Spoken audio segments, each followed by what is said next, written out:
The International Association for Near-Death Studies presents NDE Radio, a weekly exploration of near-death experiences and similar encounters with the other side. Now, here's your host, Lee Witting. Welcome to NDE Radio, brought to you by IANDS, the International Association for Near-Death Studies. I'm your host, Lee Witting. One of my favorite songs from years ago was Foreigner's I Want to Know What Love Is. As you'll recall, the chorus went, I want to know what love is. I want you to show me. I want to feel what love is. I know you can show me. Many of the guests we've had on this show tell stories of how they learned about the nature of love the hard way. And today's guest is no exception. But before I introduce him, I want to remind you of the famous definition of love from Paul's first letter to the Corinthians, chapter 13. I was reminded of it this past Sunday because it was part of the lectionary readings for many church services, and it offers a working definition of love from the eyes of Paul, a Pharisee who also was a near-death experiencer.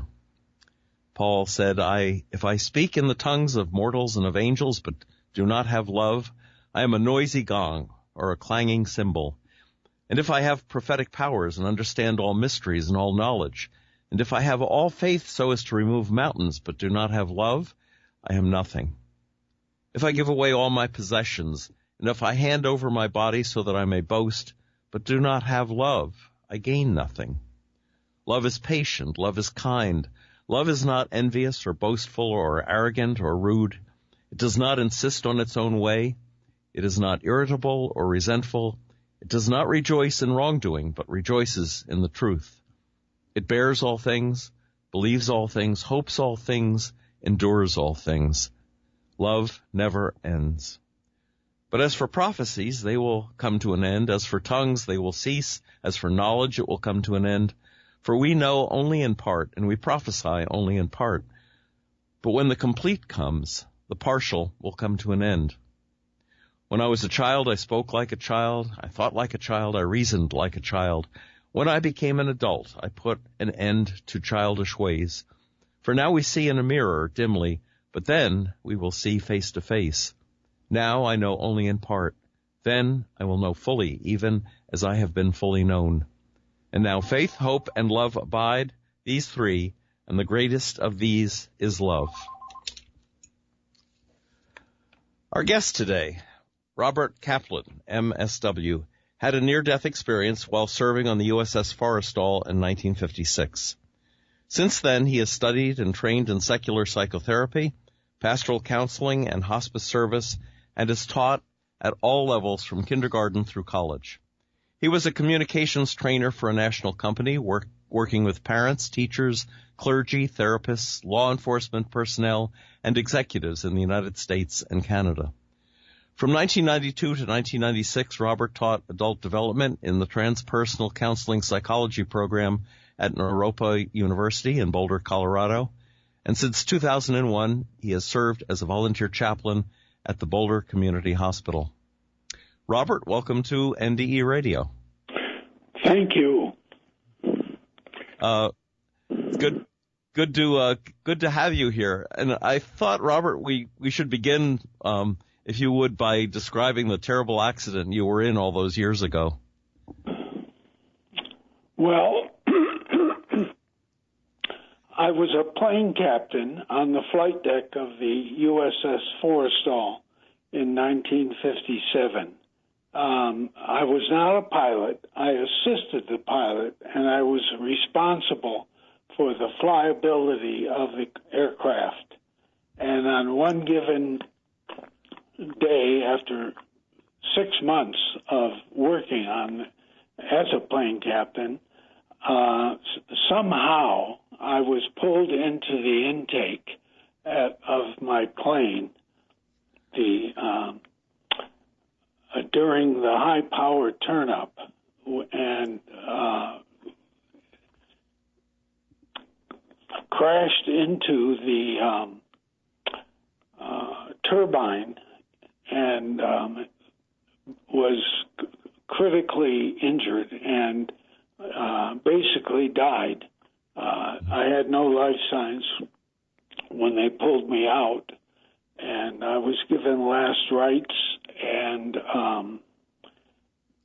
basically I worked in a highly dangerous environment with many aircraft parked very close to each other, and with the sound and the movement and the shifting of the entire ship. This happened in the North Atlantic, which could get very turbulent at times. I was killed. Yeah. I think you've said that someone crawled into the turbine after you, trying to save you, but it was too hot for them to go in. Yes. One of my shipmates crawled in and attempted to pull me out, but couldn't withstand the heat, and so they had to wait the better part of 20, 30 minutes before the heat dissipated, and he crawled in again and cut my jacket off the turbine. My arms were caught up in the blades of the turbine. Wow. And the jacket I was wearing was pulled over my head, and basically it was a very intense situation for him and the man who pulled me out, and of course for me as well. Of course. Now, an interesting thing happened when they called for the chaplain, didn't it? Yes. The chaplain was called, and I was placed on the flight deck not far from where my plane was, and my dog tag said that I was Jewish, but the only chaplain available at that time in the morning, it was a pre-dawn flight operation, and it was still dark, but the only chaplain available was the Catholic chaplain. And so he was the one that was giving me last rites. Yes. Now, you've said that you were watching all this from above. Did you feel you were out of your body even at the time you were still in the turbine? I don't recall any awareness when I was in the intake. I was obviously unconscious and had no life signs when they pulled me out. But I didn't have an awareness of being in the intake at that point. My awareness, the first memory of my awareness was when I watched the chaplain pull out a lavender ribbon and put it around his neck, and he was on his knees and giving me last rites. It was at that point that I was aware of his conflict. He did not want to be the person to give me last rites. He was Catholic, I was Jewish, and he felt that the Jewish chaplain, who was not available at that time, should be the one. And I somehow sensed, I use the word sense loosely, I just knew that he had a conflict. What he didn't know was that basically I was raised in a very Catholic-dominated childhood.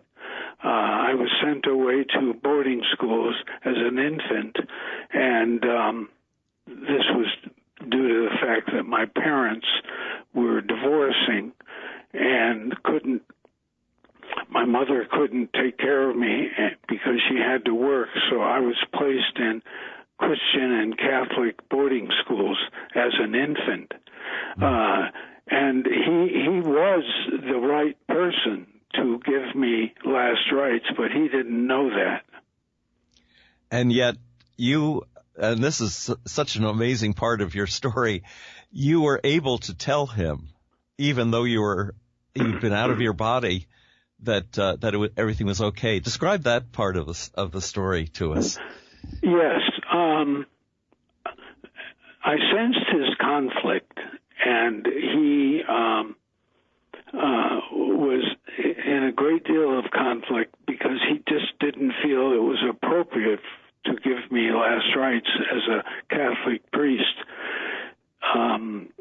And so I came into my body and opened my eyes and spoke to him.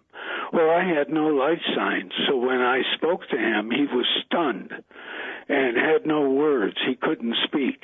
And I said to him, Father, you're not a rabbi. And he was just dumbfounded. I sensed this conflict within him. And then I said to him, it's okay, Father, you'll do.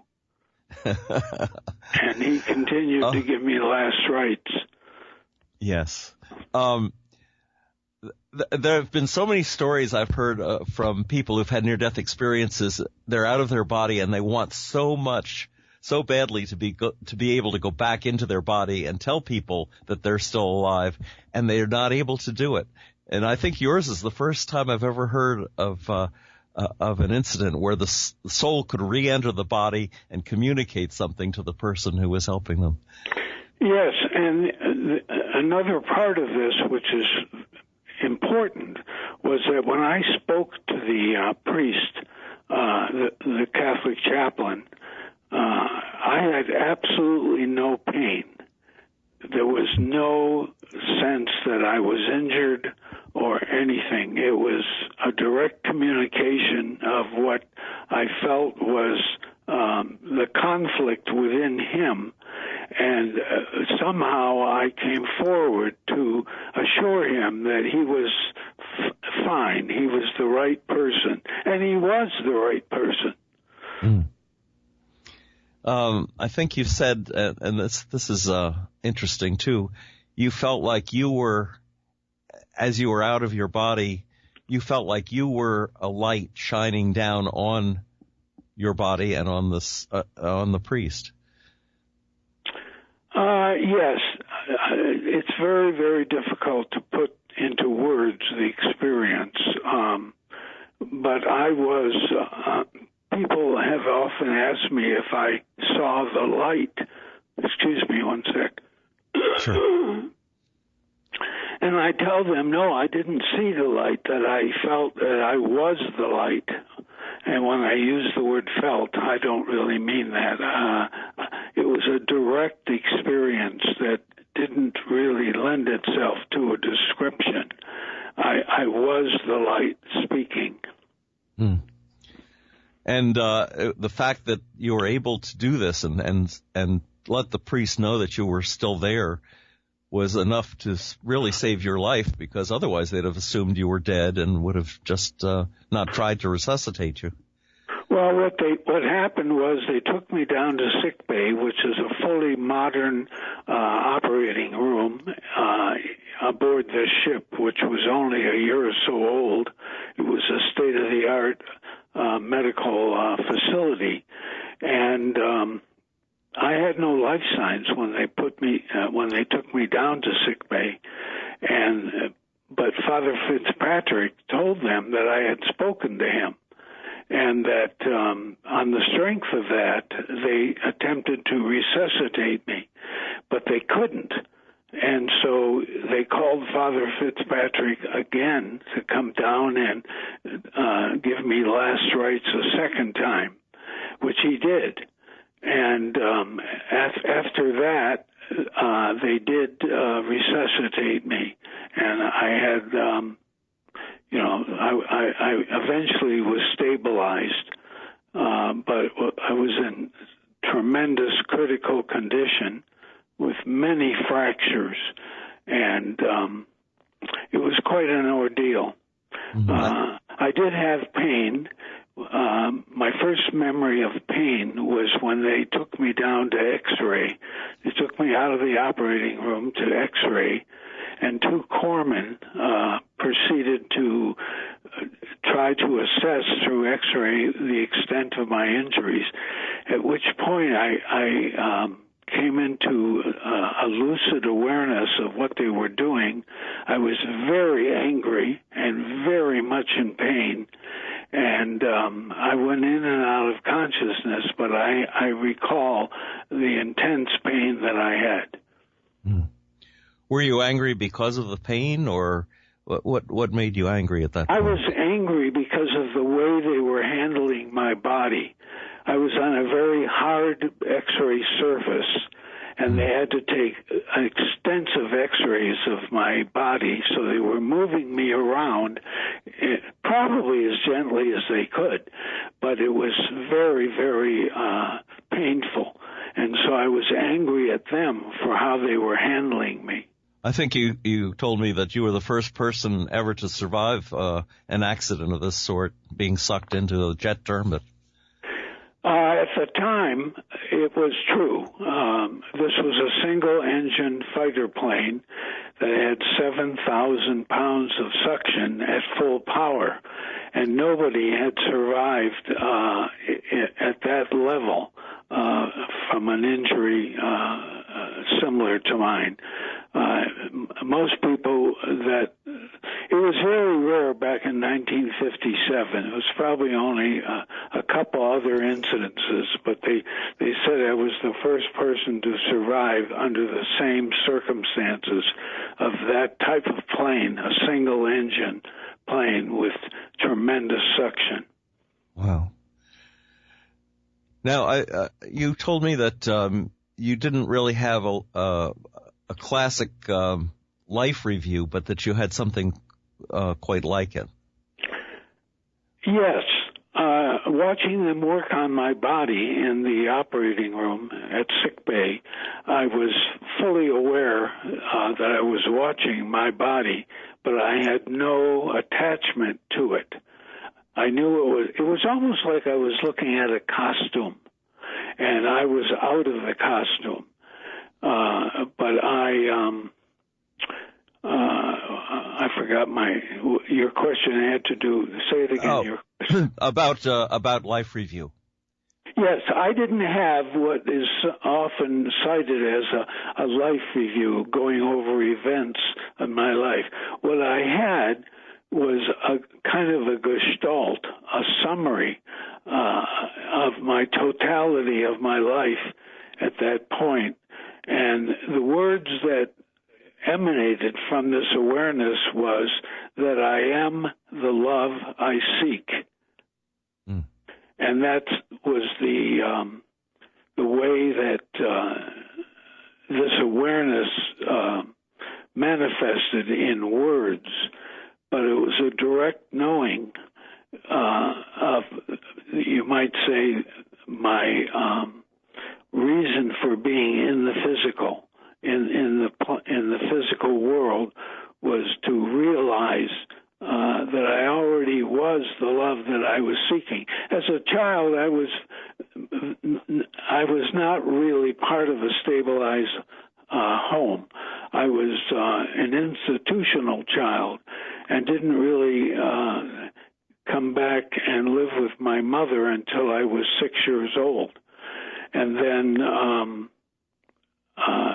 when I was 10, I was sent off to another Catholic school because I was failing in school.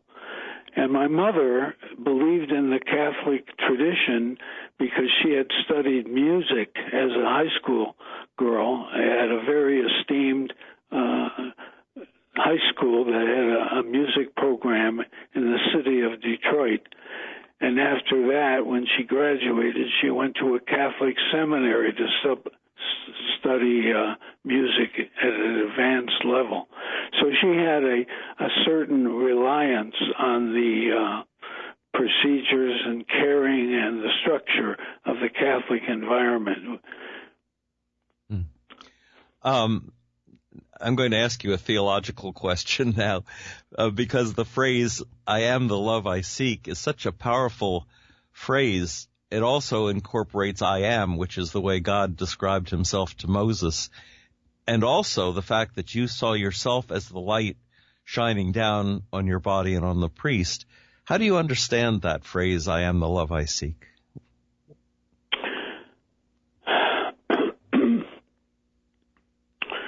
I think that the common aspect of being in a human body in this physical plane is to seek some sort of harmony, some sort of understanding of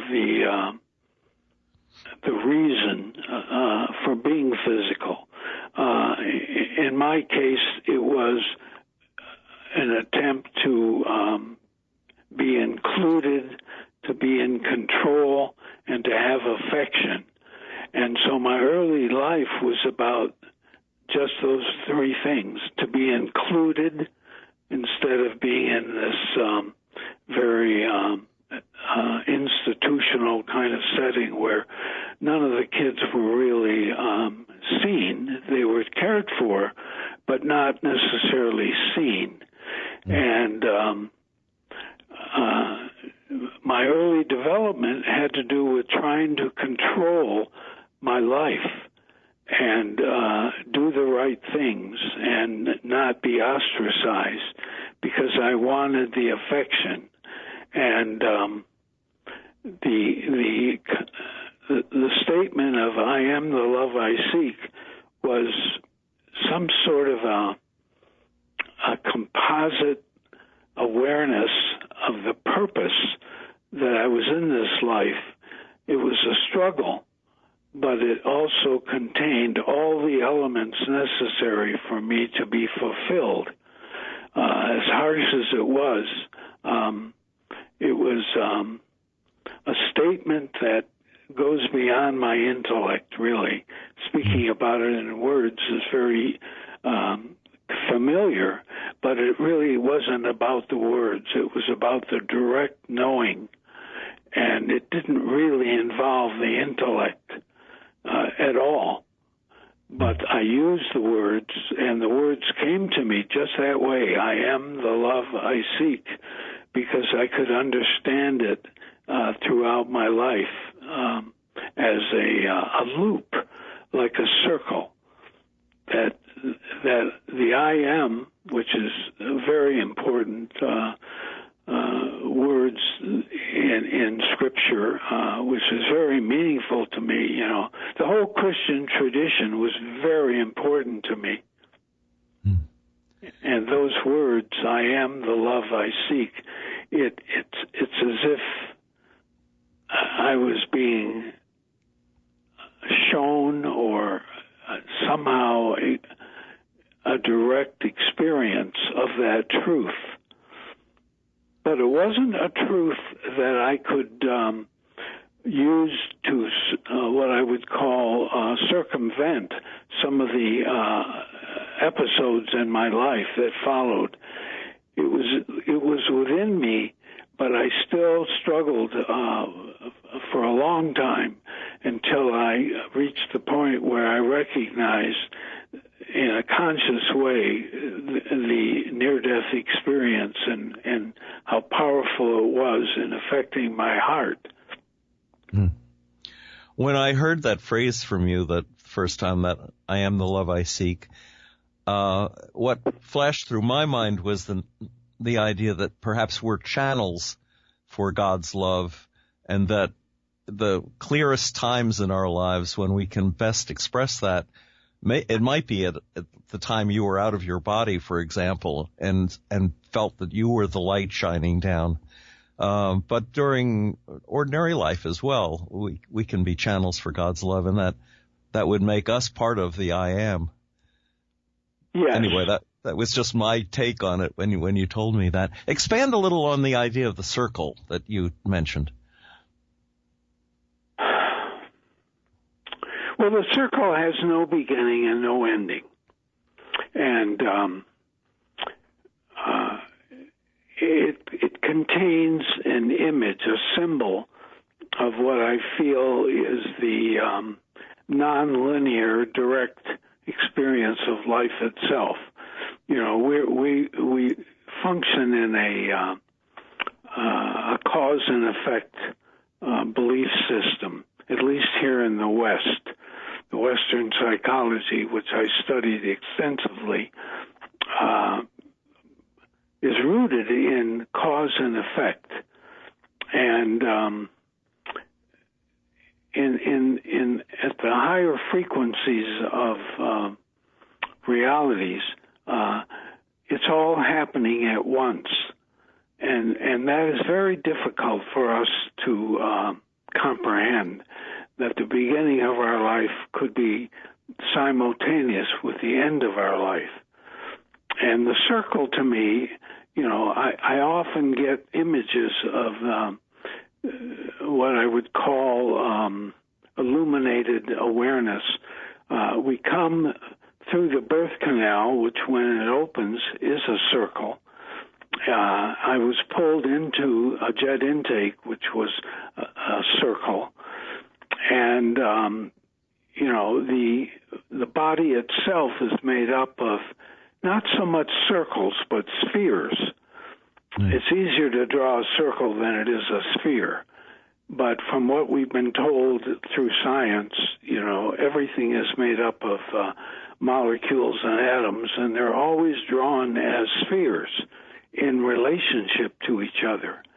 And so the imagery that I get and try to talk about or explain requires giving up the idea that things are actually in a linear form, that they're all happening at once. I don't know if that helps you with that. Yes. And it leads me to my next question, which is something you said about you described reality as a lucid dream parallel to imagination. Yes. We possess what we call this faculty, and we've named it imagination, which is really a longer word for the word image. And most of what we experience, if not everything, is a result of how we image things, what we expect, what we desire, what we dread. We have this faculty we call imagination, and it is open and unlimited.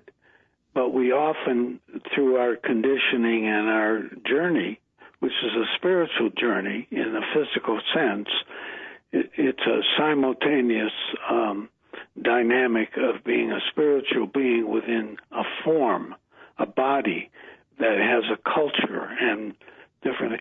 But we live in a way that is seamless, and we use our imagination all the time, usually through what we expect to happen. As children, we don't have expectations. We discover things directly. But as adults, we limit our discovery by having preconceived ideas and memories of other events that keep us focused in a linear way. Where, as a child, I remember having a number of experiences that were not really linear. As early as 4 years of age, I knew that I was in this life, but I didn't know why. I didn't know how. I just knew that I was from somewhere else. You also said, and this might be a good note to end on, the NDE is always there. It's always speaking to me. Oh, yes. Yes, it's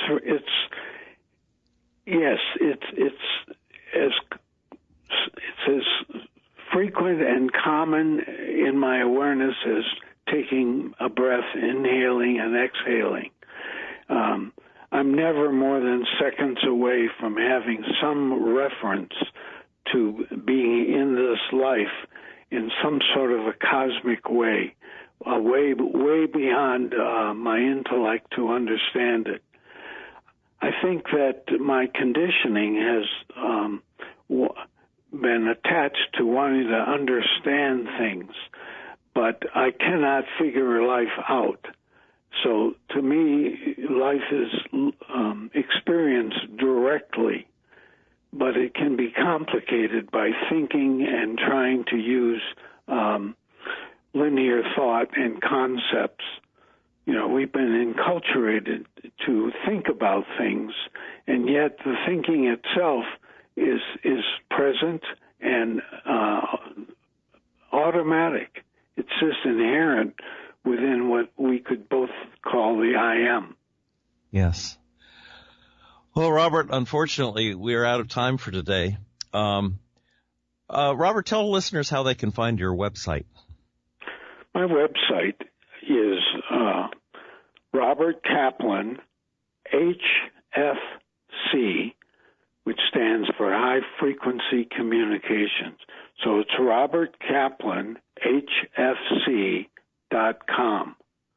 Okay, and Caplan is spelled with a C. Yes, C-A-P. Caplan with a C. Okay. My thanks to you, Robert, for really a wonderful show, and Thank you. for sharing your story with us. If listeners would like to listen to this show again or any of our past shows, just go to our website at nderadio.org and hit the past shows button. And for information about IANDS, go to their website at IANDS.org. And be with us again next Monday, 11 a.m. Eastern, for more NDE Radio. This is your host, Lee Witting, saying thanks for listening.